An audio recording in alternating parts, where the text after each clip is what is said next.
Quick disclaimer. The Airway Circle Radio podcast has been produced for entertainment, educational, and informational purposes only.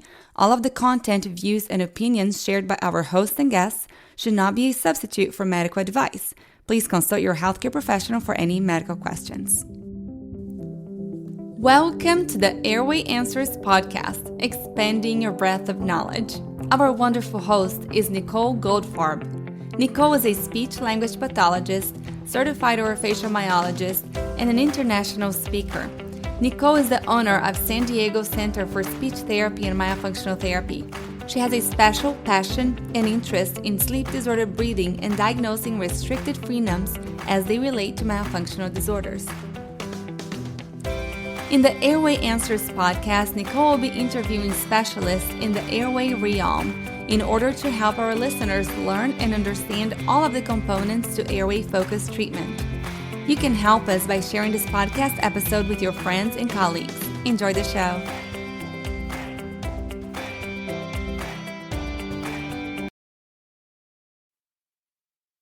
All right.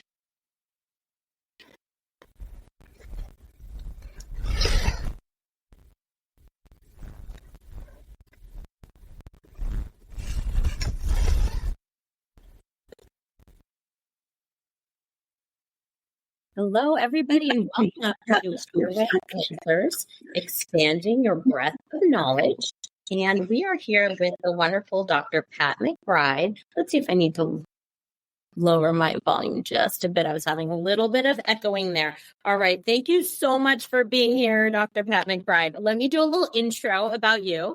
Dr. Pat McBride has spent 41 years as a full-time clinician and educator in the fields of dentistry, respiratory medicine, and sleep medicine. Her extensive experience in clinical, laboratory research, and educational arenas has led to the development of interdisciplinary care model delivery systems used by physicians and dentists around the globe. Pat's publications span both medical and psychosocial spectrums. She has a unique ability to intervene in the interstices of global systems, developing protocols which can be translated across demographics and cultures into improved clinical outcomes. She sits on the board of directors for the American Academy of Physiological Medicine and Dentistry in New York, and the AAPMD's Endeavor Pediatric Community.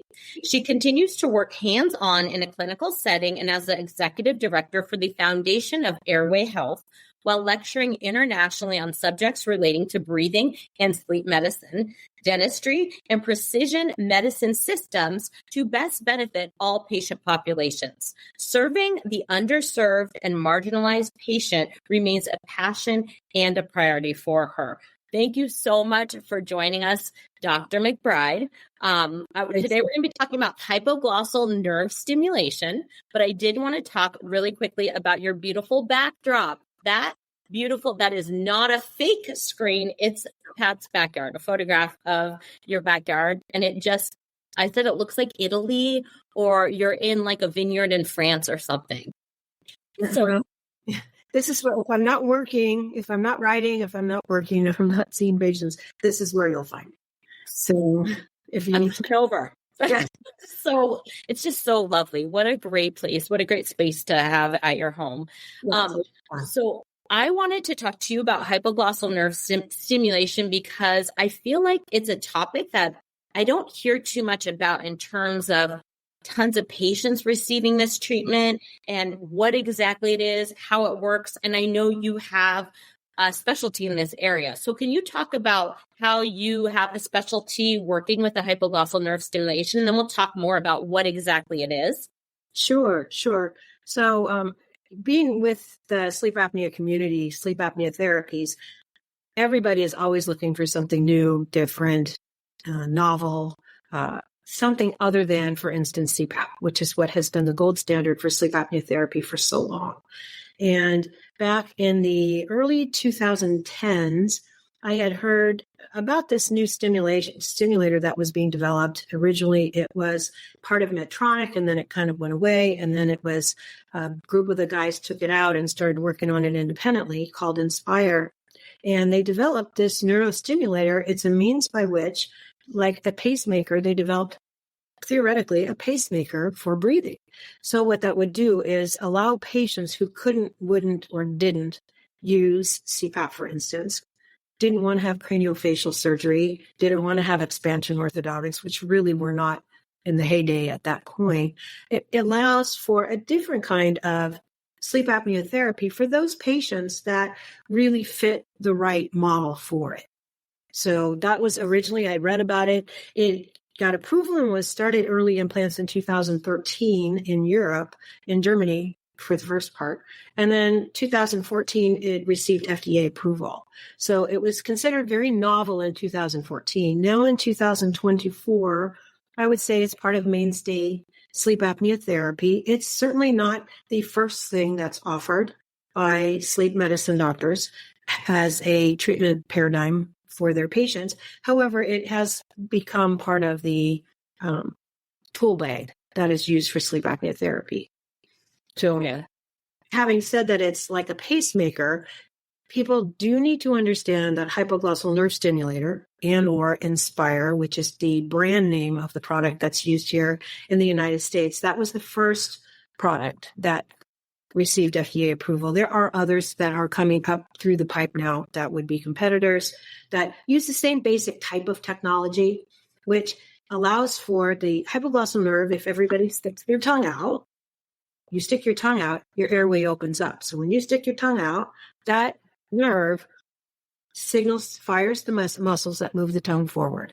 The goal when you have obstructive sleep apnea, obstructive being the word, that your tongue falls back and obstructs your airway, shuts off the oxygen to you whilst you're breathing. So if there's a means by which we could stimulate the tongue to move forward out of the airway and keep the airway open for the intake part of that, for the inhalation part of the breathing cycle, then if there was some sort of mechanism that could do that, then you could treat sleep apnea effectively using something other than forced air, for instance, which is so what hypoglossal nerve stimulation does is by virtue of a very small electrical cuff that's placed along the hypoglossal nerve. So this is surgery. So it's not something you stick out, pull out, and stick on. This particular thing is surgery. They make a very small 5 millimeter incision usually kind of under the fold in here, locate the hypoglossal nerve, and there is a cuff. It's a silicone cuff with 3 gold electrodes that closes on itself. So if this is the nerve running this way, the nerve looks like this, a hypoglossal nerve. So the fibers at the top of the nerve, so here's the body, here's the break points are out here. This is where it all comes together. Okay.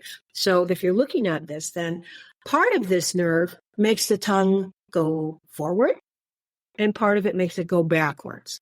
Well, what you don't want to do is stimulate this nerve to go backwards, right? You don't want the tongue being pulled into the throat.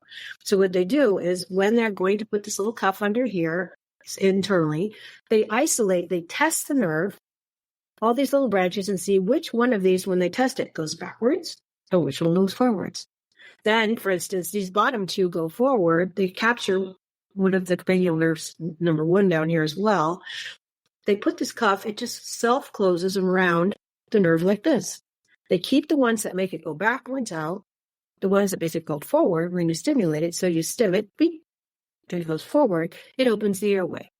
So the cuff goes under the neck, and then it's attached, obviously, to a wire to a little feed cord that is fished under the skin down to a generator pack that's placed just about the 3rd rib height down. In the old days, it used to be 3 incisions. It used to be the electrode was under the neck, the generator, which is the battery pack, essentially like a pacemaker. It essentially looks exactly like a pacemaker. So anybody who's seen a pacemaker before knows that it's a little battery pack. And then they used to have a respiratory sensor way down here between the 4th, 5th ribs.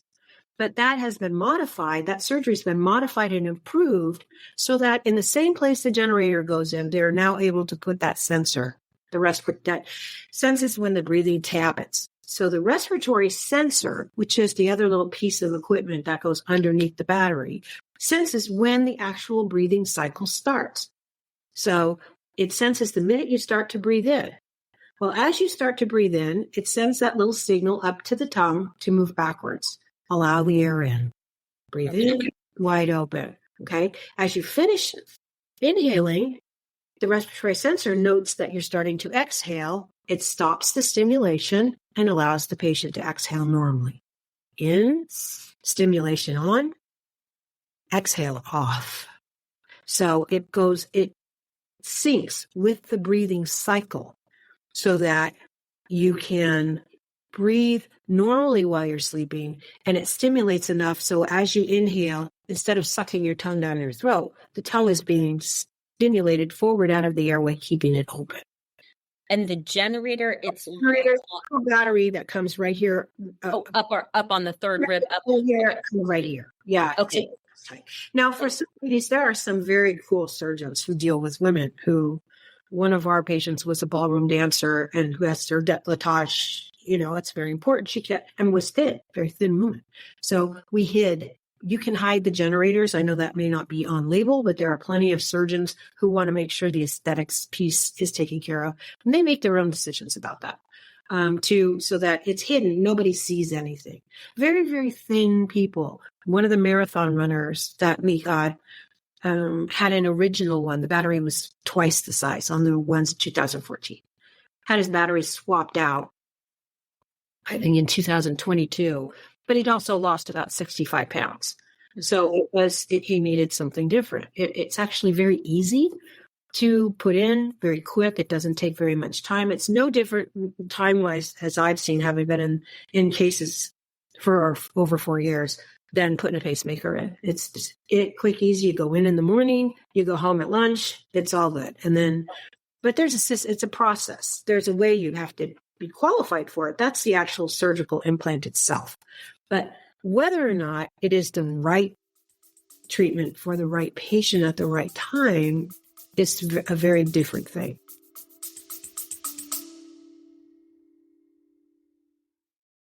This podcast is brought to you by the Airway Circle members. Become a member today and have immediate access to hundreds of lectures by world-renowned experts in the airway field. To get a free month, use code Airway Answers.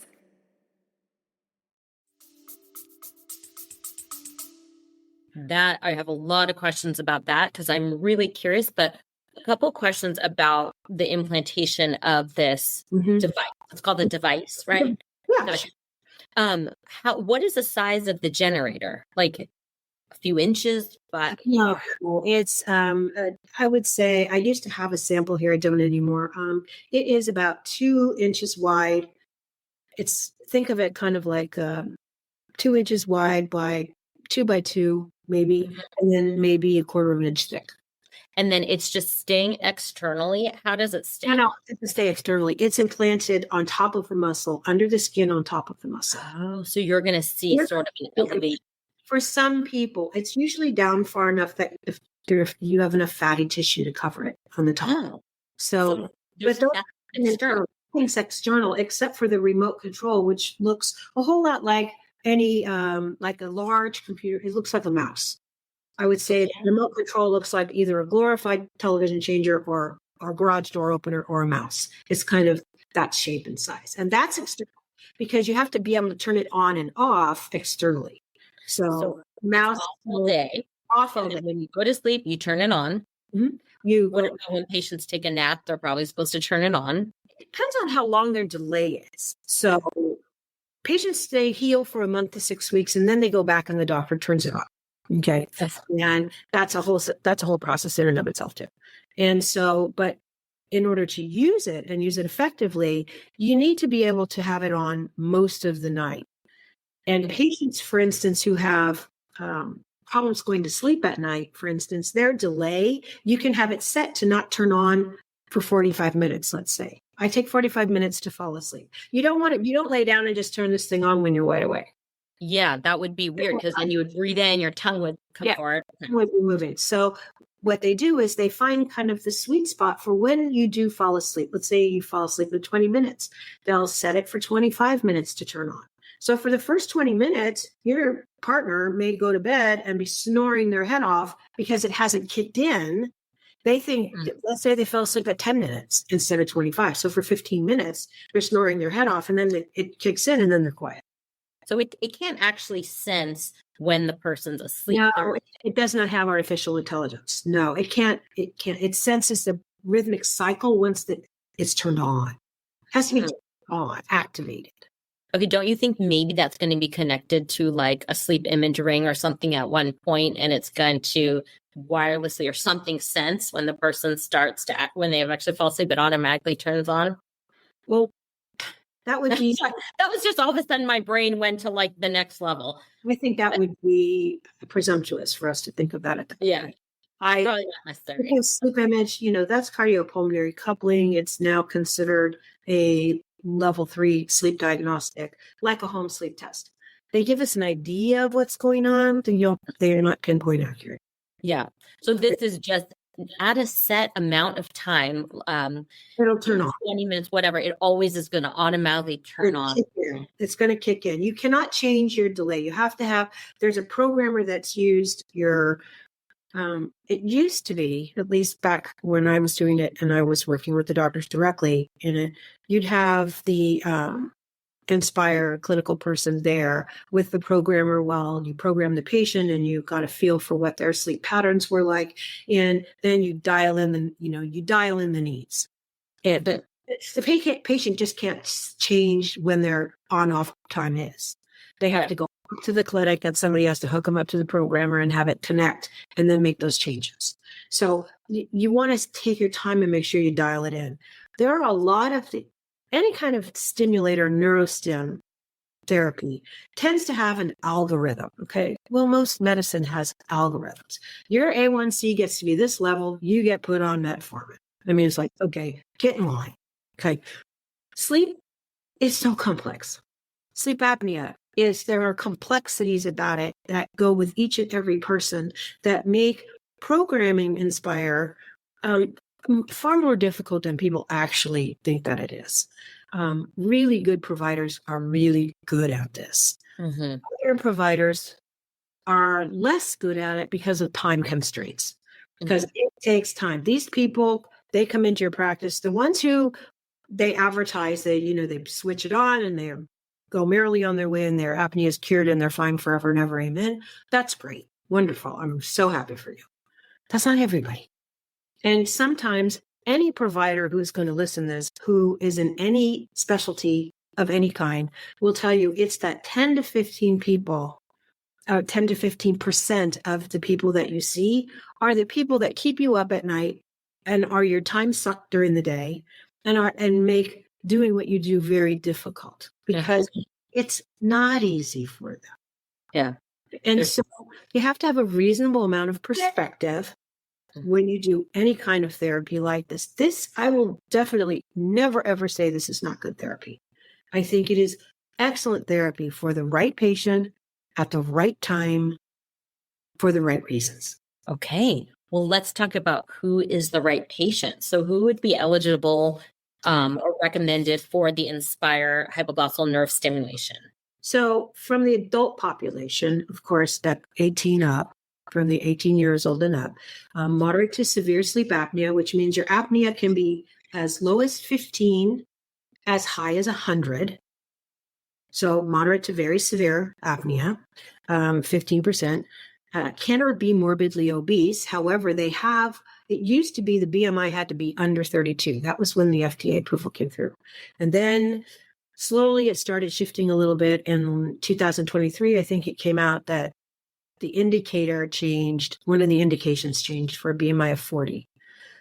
However, I think the caveat for that is there are many surgeons who do not feel putting a patient on the operating table for any reason whatsoever, unless it is a dire emergency when their BMI is 40. Mm-hmm. Because there are safety issues, higher risk for lots of different things when you're dealing with somebody who is morbidly obese. They cannot have more than 25% of their apnea be central sleep apnea. So you're like, so what's that? What's central sleep apnea? Central sleep apnea is essentially a kind of complexity to obstructive sleep apnea. It's different in that the brain has bailed. The brain simply doesn't send the signal to the respiratory system to drive you to take that breath.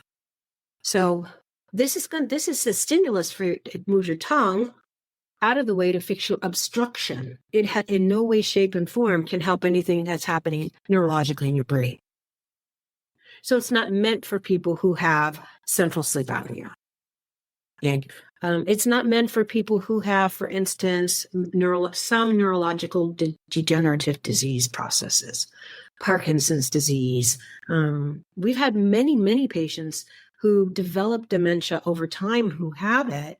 And as long as they have good caregivers, they're in a good home where they're either being cared for or their loved ones are with them, somebody else can manage turning it on and off.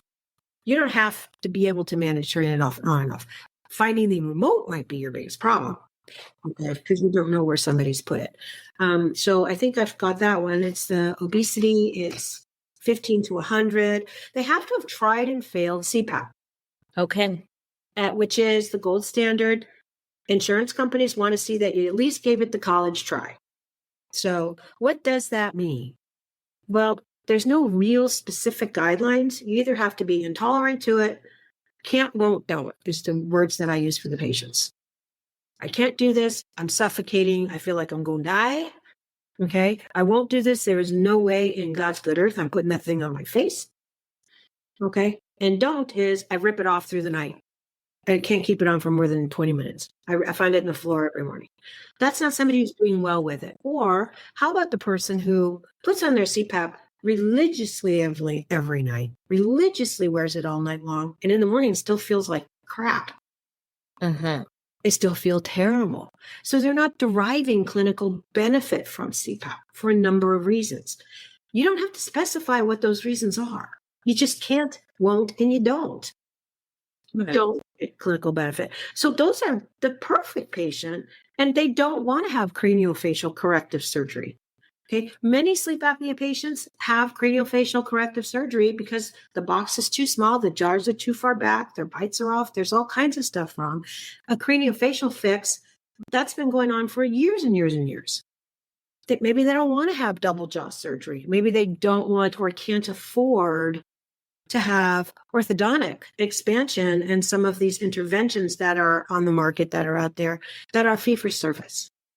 Your dental insurance isn't going to pay for them, and your health insurance certainly isn't going to pay for it.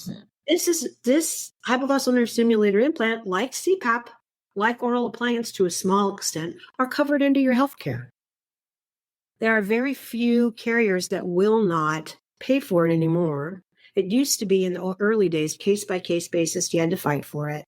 But once Medicare realized that they could save billions of dollars on heart attack and stroke care, they approved it. And once it was on Medicare's formulary, all of the insurance companies basically were forced to finally get on board.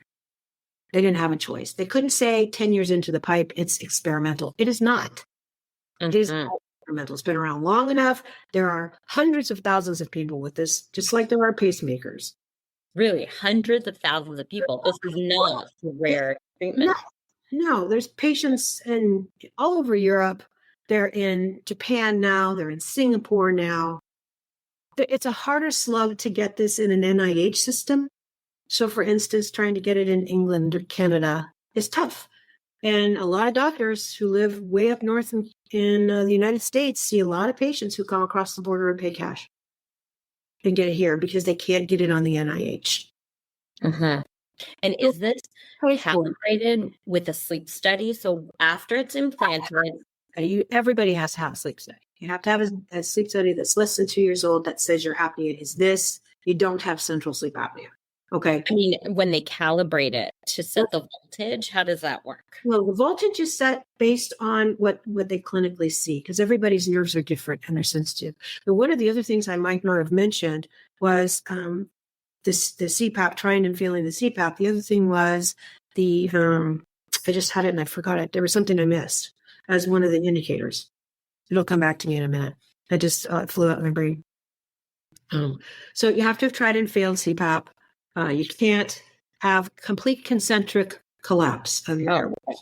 Okay. So what does that mean? Your airway, if you think of a person lying on their back and you see those pictures of the air where the tongue falls back and it pinches the airway closed. If you think of that, the airway is like somebody stepping on a banana, right? It collapses from front to back. Here's your neck and here's your back of your head. Your airway collapses like a banana. But what happens if your airway collapses like a camera shutter? Okay, the stimulation is less effective on this kind of a collapse, concentric collapse. Does that mean that patient can't ever get inspired? No, not anymore. Because ear, nose, and throat doctors who really want to provide the best for their patients often do something called a modified UPPP or an expansion pharyngoplasty, which is a nice way of saying we're going to take your camera shutter and turn you into a banana. Okay. The lateral walls. It's a surgery that tightens up the lateral walls that allows that stiffening of the side walls so that the airway collapses front to back instead of like a camera. Okay, so in combination, that could work. So patients can have soft tissue surgery that fails. Lots of times they say, I had a uvullectomy and I had my tonsils out and my adenoids and lots of soft tissue surgery. Over time it fails. And we ask why. Okay, so why does it fail? They told me it would fix my sleep apnea. Well, every day you're a day older. Every single day. You are one day older. And your tissues are different today than they were yesterday. And as we age, flaccity, laxity, all of these things, a little bit extra weight, laxity of the tissues, all of that. So that soft tissue surgery you had 10 years ago is no longer helping you with your sleep apnea. And so you got to do something else. And so soft tissue surgery is a piece of the pie. Lots of times you can do combination therapies to get patients over the finish line. Like I said, sleep apnea and therapy is extremely complex. I have provider sleep docs that are friends of mine, good friends of mine, that over their dead body do they think surgery is a good idea, unless it's tonsils and adenoids for children. Mm-hmm. That's just their thinking. Tell me about, before we go to combination therapy, because I want to learn about that. I've heard that special populations like patients with Down syndrome may qualify who are younger. 13 to 18 for Down syndrome patients. Okay, so age 13. Down to 13. Because at 18, they become an adult. Then they go into the adult parameters. Okay, so if you have Down syndrome or if your patient has Down syndrome in the ages range of 13 to 18, they can qualify for Inspire. Mm-hmm. And there are certain facilities around the country that do lots and lots of Down patients, especially the kids. Mm-hmm. Wow. That's really interesting. When did that occur? Were they allowed that to push to like that special population at a young age like that? They were working on children from the get-go. They wanted to have, there are children with Marfan's. There are all kinds of disorders that children in particular have. That Downs was the one that seemed to be the best first target. And they had been working on that all the way back into the 2015-16. Are there any other special populations that can qualify at a younger age than 18? Not as that I've seen on the FDA approval sheets as of yet, but they will come. They will come. And remember, every single change you make to any kind of therapy that requires FDA approval, each change or indication requires the whole brand new FDA approval for it. Yeah. So it's a very lengthy, very expensive, very time-consuming process to get therapy to the table for people to actually have access to, and not limited access, but open access to. Mm-hmm. Unfortunately, Medicare pays for this. Medicaid does not. Right. Sadly, they don't pay for quite a few things. Right. That's where part of our healthcare system just fails. That you don't deal with what you have. Right. So, but most other like regular PPO, POS insurance doesn't cover. Is it hard to qualify? So I know you've named all the factors to qualify for this treatment. Is it hard to get that approval, or what doctor recommends this? What are the next steps when somebody's interested? Well, most of the time, the patients start at the sleep medicine doctor. Their primary care might send them over to get their sleep study done with the board-certified sleep medicine doctor. A lot of dentists are, if their state permits them to do home sleep testing and or refer out for sleep testing, so patients are starting there as well. They end up with a diagnosis from a board-certified sleep doctor. They have to go in, see somebody, talk to somebody, see if if they fit the qualifications, you have to qualify, and you have to have it documented that you tried and failed CPAP or you're intolerant. You have to have documented that you don't have, then that person gets you to the ear, nose, and throat doctor, whoever that sleep doctor is, and says, I want to Inspire. I don't want to do this anymore. I want to Inspire. Most implant physicians are ENTs, ear, nose, and throat doctors, although there are some OMFS doctors who do it. That's oral maxillofacial surgeons who do it. Oral maxillofacial surgeons, though, however, cannot do Medicare patients. At least that's the last I had heard. So as long as they do anybody but Medicare, they're fine.